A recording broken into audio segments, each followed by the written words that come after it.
শুভ সন্ধিয়া মৰমৰ ছাত্ৰ ছাত্ৰীসকল আজি মই তোমালোকৰ লগত ভাৰতৰ বৈদেশিক সম্পৰ্ক ইণ্ডিয়াজ এক্সটাৰ্নেল ৰিলেশ্যনছ এই চেপ্টাৰটোৰ পৰা কিছুমান ইম্পৰ্টেণ্ট কথা আলোচনা কৰিবলৈ লৈছোঁ ভিডিঅ'টো প্ৰথমৰ পৰা ভালদৰে চাবা আৰু লগতে কিছুমান ইম্পৰ্টেণ্ট শ্বৰ্ট কুৱেশ্যনো তোমালোকৰ লগত আলোচনা কৰিম কোনো এখন স্বাধীন ৰাষ্ট্ৰই অকলশৰীয়াকৈ থাকিব নোৱাৰে যিকোনো এখন স্বাধীন ৰাষ্ট্ৰই বিকাশ সমৃদ্ধি আৰু প্ৰগতিৰ স্বাৰ্থত বিশ্বৰ অন্যান্য ৰাষ্ট্ৰসমূহৰ লগত সম্পৰ্ক স্থাপন কৰাটো অতিশয় আৱশ্যক এখন ৰাষ্ট্ৰৰ বিশ্ব ৰাজনীতিত মৰ্যাদা স্থান আৰু ক্ষমতা নিৰ্ভৰ কৰে ৰাষ্ট্ৰখনে গ্ৰহণ কৰা বৈদেশিক নীতিৰ ওপৰত বৈদেশিক নীতিৰ জৰিয়তে ৰাষ্ট্ৰসমূহে অন্যান্য ৰাষ্ট্ৰৰ সৈতে সম্পৰ্ক স্থাপন কৰে বিশ্ব ৰাজনীতিত ভাৰতৰ স্থিতি তথা মৰ্যাদা লেখত ল'বলগীয়া পৰিৱৰ্তিত বিশ্ব ৰাজনীতিত ভাৰতে গোষ্ঠী নিৰপেক্ষ নীতিৰ জৰিয়তে এক সুন্দৰ ভাৰসাম্য ৰক্ষা কৰি আহিছে বিশেষকৈ শীতল যুদ্ধৰ সময়ছোৱাত ভাৰতে গোষ্ঠী নিৰপেক্ষ নীতিৰ সুপ্ৰয়োগৰে দুই বৃহৎ শক্তি গোষ্ঠীৰ পৰা সমদূৰত্ব বজাই ৰাখিবলৈ সমৰ্থ হৈছে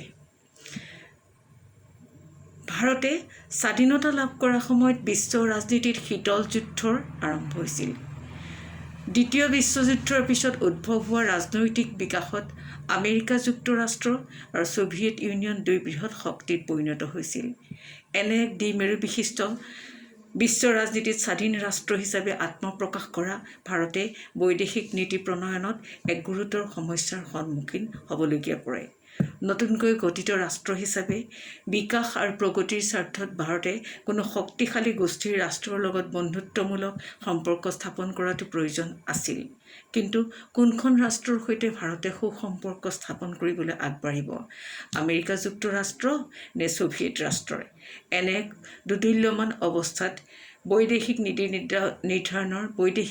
নিৰ্ধাৰণৰ দিশত অগ্ৰসৰ হ'ল স্বাধীন ভাৰতৰ ৰাজনৈতিক নেতৃত্ব আৰু এই গুৰু দায়িত্ব গ্ৰহণ কৰিলে ভাৰতৰ প্ৰধানমন্ত্ৰী জৱাহৰলাল নেহৰুৱে এইখিনিতে এটা প্ৰশ্ন আহে তোমালোকক যদি সোধা হয় বৈদেশিক নীতি বুলিলে কি বুজা একেবাৰে সহজ কথা যে কোনো এখন স্বাধীন ৰাষ্ট্ৰই যেতিয়া কোনো স্বাধীন ৰাষ্ট্ৰৰ লগত সম্পৰ্ক স্থাপন কৰিবৰ কাৰণে কিছুমান নীতিৰ আশ্ৰয় ল'ব লগা হয় আৰু সেই নীতিসমূহকে আমি বৈদেশিক নীতি বুলি ক'ব পাৰোঁ আৰু এই বৈদেশিক নীতিৰ ভাৰতবৰ্ষৰ বৈদেশিক নীতিৰ মূল ব্যক্তিজন কোন হু was the architect of India's foreign policy তেতিয়াহ'লে আমি কাৰ নাম ল'ব লাগিব জৱাহৰলাল নেহৰুৰ নাম ল'ব লাগিব অৰ্থাৎ ভাৰতবৰ্ষৰ বৈদেশিক নীতিৰ খনিকৰ আছিল আমাৰ প্ৰথম প্ৰধানমন্ত্ৰী জৱাহৰলাল নেহৰু আৰু এইখিনিতে আৰু এটা কথা আহে ভাৰতবৰ্ষৰ বৈদেশিক নীতিৰ মূল নীতিসমূহ কি মই প্ৰথমেই কৈছোঁ তোমালোকক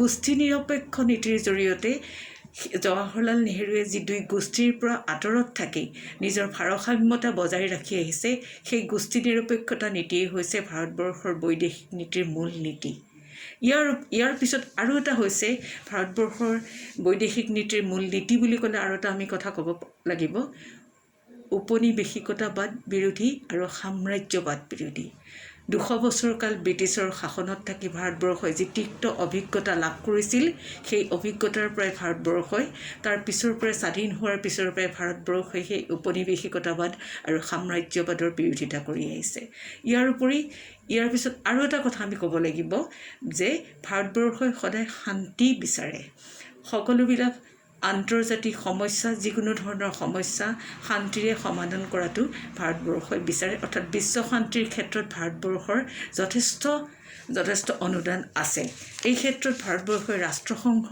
প্ৰথম পৰ্যায়ৰ পৰাই 1945 চনৰ পৰাই প্ৰতিষ্ঠা হোৱাৰ পৰাই ৰাষ্ট্ৰসংঘৰ সদস্য ৰাষ্ট্ৰ হিচাপে ভাৰতবৰ্ষই আজিলৈকে ৰাষ্ট্ৰসংঘৰ লগত জড়িত হৈ আছে আৰু সকলো ক্ষেত্ৰতে ভাৰতবৰ্ষই শান্তি বিচাৰে আৰু বিশ্ব শান্তি আন্তৰ্জাতিক শান্তি প্ৰতিষ্ঠাত ভাৰতবৰ্ষৰ এটা গুৰুত্বৰ অৰিহণা আছে বুলি আমি ক'ব লাগিব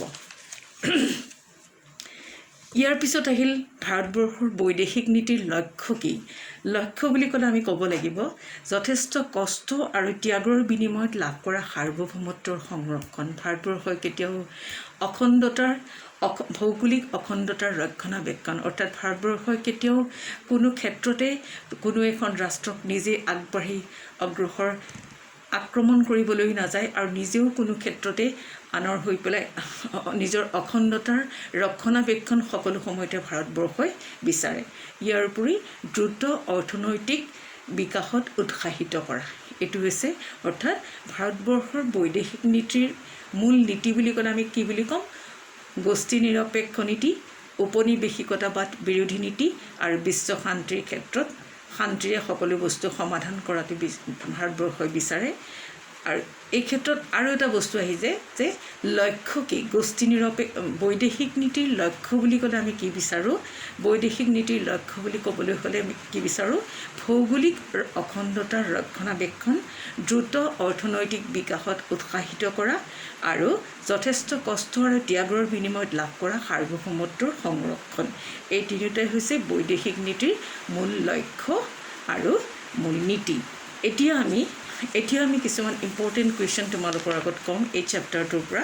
প্ৰথমটো হৈছে the write the full form of NEFA. নেফাৰ সম্পূৰ্ণ ৰূপটো কি? নৰ্থ ইষ্ট ফ্ৰণ্টিয়াৰ এজেঞ্চি, যাক আমি কি বুলি কওঁ বৰ্তমান? অৰুণাচল হিচাপে জানো।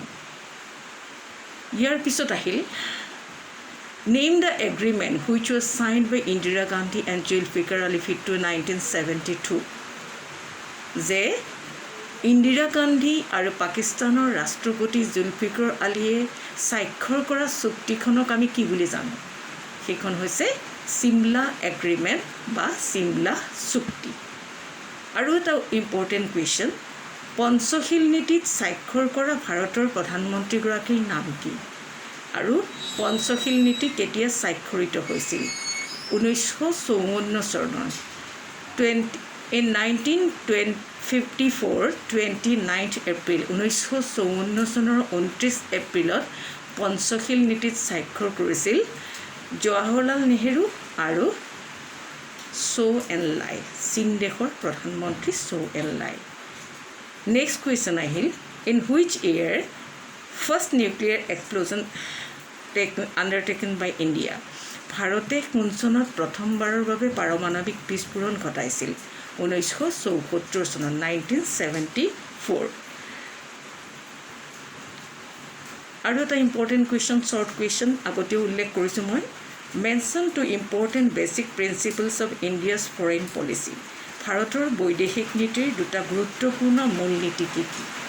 কৈছোঁৱে আগতে, গোষ্ঠী নিৰপেক্ষতা আৰু উপনিৱেশিকতাবাদ আৰু সাম্ৰাজ্যবাদৰ বিৰোধিতা। নেক্সট কুৱেশ্যন আহিল জৱাহৰলাল নেহৰুৰ বৈদেশিক নীতিৰ লক্ষ্য কি? প্ৰথমটো হৈছে যথেষ্ট কষ্ট আৰু ত্যাগৰ বিনিময়ত লাভ কৰা সাৰ্বভৌমত্বৰ সংৰক্ষণ আৰু ভৌগোলিক অখণ্ডতাৰ ৰক্ষণাবেক্ষণ। ইয়াৰ পিছত আহিল বিশ্বৰ কোনখন ৰাষ্ট্ৰক আমি ভাৰতৰ অপ্ৰসন্ন বন্ধু বুলি কোৱা হয়? নিচেই ওচৰৰ ৰাষ্ট্ৰখন Pakistan. Which country of the world is called the unfriendly friend of India? Is Pakistan. Next আহিল who was the chief initiator of the policy of non alignment বা গোষ্ঠী নিৰপেক্ষ নীতিৰ মূল মানুহজন কোন? জৱাহৰলাল নেহেৰু। অতিকৈ ইম্পৰ্টেণ্ট কুৱেশ্যন এইখিনি তোমালোকে চাবা ভালদৰে আৰু ভিডিঅ'টো বন্ধু বান্ধৱৰ লগত শ্বেয়াৰ কৰিবা। আজিলৈ ইমানতে সামৰোঁ। ধন্যবাদ।